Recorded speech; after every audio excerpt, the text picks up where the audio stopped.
Del 3 de febrero de 1978. A Julio Jaramillo le encuentran ustedes una piedra de tamaño bastante grande en la vesícula. ¿No es así? Sí, era una piedra sumamente grande que había producido una distensión de la vesícula biliar por el peso, una dilatación, con peligro de romperla. El riesgo quirúrgico que nos dio el cardiólogo era de grado 3-4, era sumamente peligroso porque era un hipertenso descompensado, 24-12 de presión. Una vez operado Julio, aparentemente las cosas están bien, pero sucede algo en la noche del sábado 4 al domingo 5 de febrero. ¿Qué ocurrió? ¿Qué hizo él? Esa noche, Julio comete una imprudencia, quizá por el dolor, tengo entendido, porque trató de levantarse en la cama donde él estaba, y para levantarse se vio que tenía un dren de Kerr que estaba puesto en el colédoco. Entonces él imprudentemente se lo saca. Al extraerse el dren, que sirve para que la bilis salga al exterior, entonces se produce un derrame de bilis a la parte interna. Y como consecuencia esto puede llevar a una peritonitis biliar. Es un producto muy corrosivo, ¿no? Corrosivo, sí, correcto. Ya. Entonces eso sucedió de madrugada. Eso sucede en la madrugada del domingo. Y por la urgencia que esto produce, había que reintervenirlo para colocar nuevamente el dren de Kerr en el lugar de eso. Entonces se realiza la segunda operación. Se realiza una segunda operación. ¿Serán las 5 o 6 de la madrugada? ¿De la mañana? De la mañana, sí. Sí. Probablemente por lo que usted me contó anteriormente, por la anestesia a la que fue sometido Julio durante la operación, el paciente no respira bien, tiene problemas. ¿Qué sucede entonces? Julio tenía un antecedente que creo que pocos lo saben. Tenía un antecedente asmático, entonces tenía problemas respiratorios. Después de la segunda intervención, él ya no puede respirar normalmente, tiene dificultades para su respiración. Entonces es necesario que venga un médico especialista en... Y es ahí que aparece el doctor Moyano. Ahí aparece el doctor Edgar Moyano, que venía haciendo un posgrado en Miami en terapia respiratoria. Ya. Y él le administra o le pone un respirador automático y se lo entuba para que pueda respirar Julio Jaramillo. Se trataba de un aparato respiratorio algo nuevo en el medio, ¿no? Sí, nosotros no lo conocíamos porque teníamos otro tipo de respiradores. Entonces, bajo la supervisión del doctor Moyano se puso este aparato. Doctor, usted después de la operación tuvo que ausentarse de la ciudad. Si no mal recuerdo, regresa a la clínica Domínguez el día domingo a las 12 del día. Encuentra a Julio amarrado, sí, a la cama.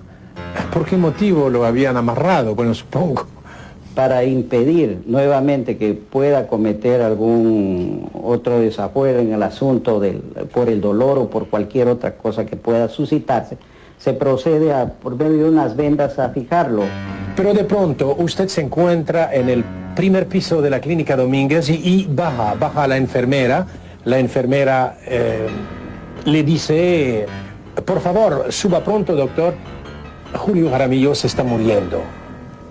¿Qué estaba ocurriendo?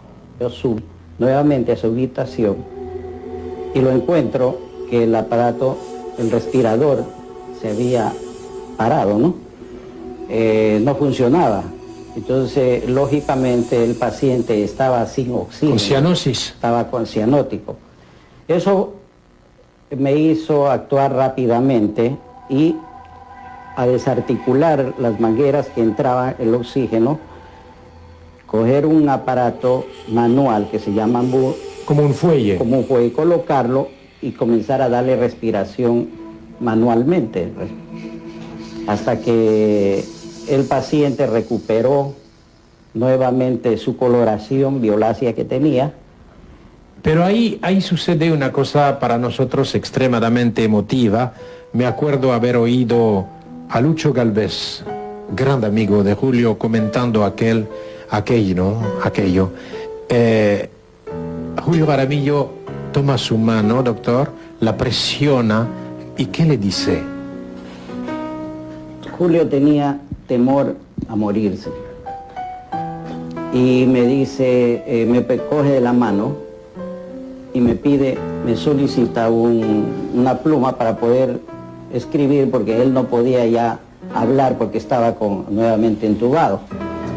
Le presto la carpeta para que escriba qué quería decirme y me escribe: no me dejes solo.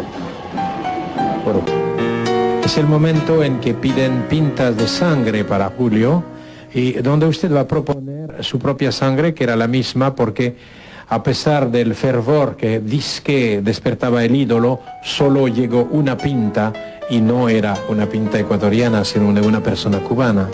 Sí, relativamente así fue. Esto producía en el paciente cierta depresión, porque cuando en el preoperatorio uno solicita unidades de sangre, se hizo llamado por radiocristal, pero no acudió nadie prácticamente a dar sangre más que una dama cubana. Entonces, la depresión que produce en el paciente antes de entrar a un quirófano es un poco difícil para la misma anestesia. Entonces yo tuve que calmarlo porque se encontraba melancólico, y le dije que no se preocupara, que yo le iba a donar una unidad de sangre, que teníamos el mismo tipo de sangre. Doctor, llegamos al día lunes. Julio Jaramillo durante todo aquel día pasa entubado, tiene un tubo que va a la tráquea y aparentemente se recupera, pues el día martes ustedes le quitan este tubo. ¿Fue así? Así mismo es.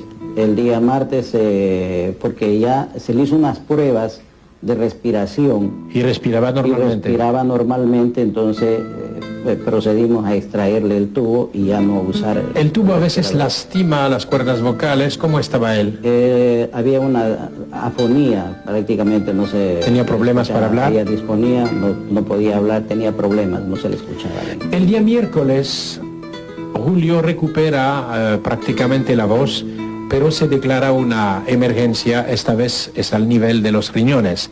Hay un problema renal. Ahí va a intervenir el doctor Jorge Patiño. Así es, comienzan a haber una serie de problemas de orden metabólico en el organismo del paciente. Se eleva la creatinina, que es un parámetro que nos avisa de que está dañándose el riñón, y se procede a hacer una interconsulta con un nefrólogo. Doctor Patiño, el mismo día que muere Julio Jaramillo, el 9 de febrero de 1978, usted pues recién acaba de volver de Alemania, donde se fue a perfeccionar, y quizá por eso lo llama como especialista en enfermedades renales. A Julio se le declaró una complicación renal. Quisiera que trate usted de recordar aquel momento y que nos diga qué es lo que encuentra, cuál es el cuadro clínico que encuentra en Julio y qué hace usted. Bueno, fui llamado para ver a Julio Jaramillo esa noche, y en el instante en que lo vi que en realidad había muchas complicaciones, no solamente la complicación renal. El paciente estaba con insuficiencia respiratoria, estaba con el abdomen distendido, y aparte de ello en la sonda vesical se notaba que no había producción de orina. Es decir, la insuficiencia renal sí existía como parte de un daño general. Se han forjado muchas historias alrededor de la muerte de Julio Jaramillo. Ciertos hasta han hablado de mala práctica médica. ¿Podría usted, doctor Patiño, decirnos, bueno, de qué murió Julio, por un lado? Por otro lado, ¿se hubiese salvado al viajar a los Estados Unidos? ¿Había algo que se pudiese hacer en 1978? Todas estas preguntas en una, doctor. En esa época no teníamos el concepto de la inflamación, el síndrome de inflamación generalizada que lo conocemos ahora y que nos explica todas las cosas que pudieron haber pasado con Julio Jaramillo. Pero en esa época yo hubiera puesto shock séptico la causa de muerte de él. Las posibilidades de sobrevida de él eran indudablemente muy pocas. El doctor Moyano tenía razón en el sentido de que el paciente Julio Jaramillo tenía que entrar a una ventilación mecánica, es decir, intubarlo y colocarlo en un aparato que lo haga respirar. En esa época los que teníamos aquí en Guayaquil eran ventiladores de presión que ya hace mucho tiempo dejaron de utilizarse. La ida a Estados Unidos indudablemente hubiera dado una pequeña esperanza más, pero no significa jamás de los jamases que si se hubiera ido a Estados Unidos se hubiera salvado. Las posibilidades de sobrevida de él eran muy bajas. Podría decir, si la ida a Estados Unidos era como comprarse el billete de lotería. Si quiere sacarse la lotería, cómprala. Si no la compra, no se saca nunca. Este día jueves creo que lo querían mandar al hospital del Seguro, pero alguien se opuso. Hay muchas leyendas, muchas historias acerca de aquello. ¿Quién se opuso a que Julio abandonase la Clínica Domínguez?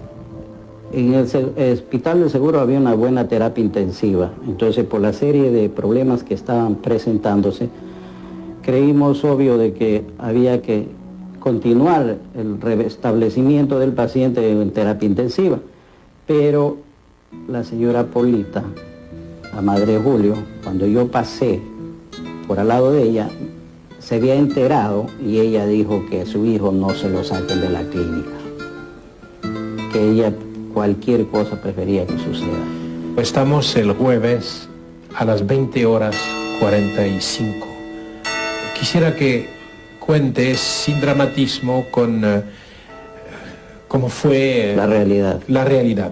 En esos momentos, Julio, después de que habíamos conversado, me pide la hora, que qué horas tenía. Entonces, yo le narré a él la hora, era 8:55 ya de la noche. Me pide un vaso de agua. La enfermera me dice que recién le había suministrado. Entonces, ahí fue que Julio, le digo, mira, colabora con nosotros, como estamos nosotros, todo lo que estamos haciendo por ti, pero tienes que colaborarnos porque él no dormía y eso es lo que me preocupaba. Un paciente necesita descansar, el reposo. Entonces Julio me coge las manos, me dice, te voy a hacer caso. En esos momentos toca la puerta la esposa de Pepe Jaramillo, una licenciada, con un Fray Gregorio, algo por el estilo. El hermano Gregorio. El hermano Gregorio. Y me dice que la señora Polita le pedía que le pase este santo por la cabeza de Julio. Entonces yo lo solté a Julio y me dirigí a la ventana para que él haga lo que tenga que hacerlo, ¿no? Pero sonó la puerta, un toque, y era el doctor Domínguez. Entonces le ordené yo a la enfermera que abra la puerta, que era el doctor Domínguez. Y la señora me dice, ¿por qué sabe que es él? Le digo, por el tipo de toque. Entonces me dijo, la señora tiene toque tétrico. Y nos reímos. A lo que abrieron la puerta nos encontró riendo el doctor Domínguez. Y me pregunta, ¿por qué se ríen? Le digo, la señora dice que tiene toque tétrico. Eso lo disgustó al doctor Domínguez. Entonces la sacó a la señora y me preguntó cómo está el paciente. Le digo, está bien, aprovechemos de cambiarle los apóstoles. Me dice, pero sí está respirando. En ese momento me doy cuenta que se produce un paro cardíaco, porque los segundos que habían pasado no eran, 30 segundos pasaría de ¿Qué medidas tomó entonces? Enseguida yo comencé a dar un masaje cardíaco externo, mientras el doctor Domínguez hacía la serie de maniobras como ser poner adrenalina en el corazón directamente, correcto. Y yo le daba masaje y tratábamos de reanimarlo. Enseguida llamamos al anestesiólogo que se encontraba en la clínica para terminar de intubarlo y hacer una serie de maniobras que se hacen en caso de un paro cardíaco, pero no tuvimos éxito.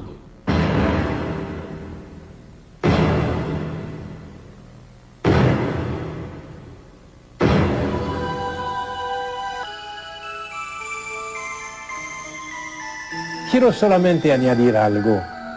Al finalizar esta serie dedicada a Julio Jaramillo, cuando estuvimos en la clínica Domínguez, tuvimos la posibilidad de filmar sitios como el quirófano donde operaron a Julio, los cuartos, porque fueron las dos habitaciones donde él pasó sus últimos momentos, en la habitación donde él murió, pero por respeto hacia el cantante y porque tanto mi productor Pedro Valdivieso como yo odiamos todo lo que es sensacionalismo y voyeurismo, decidimos no filmar estos lugares.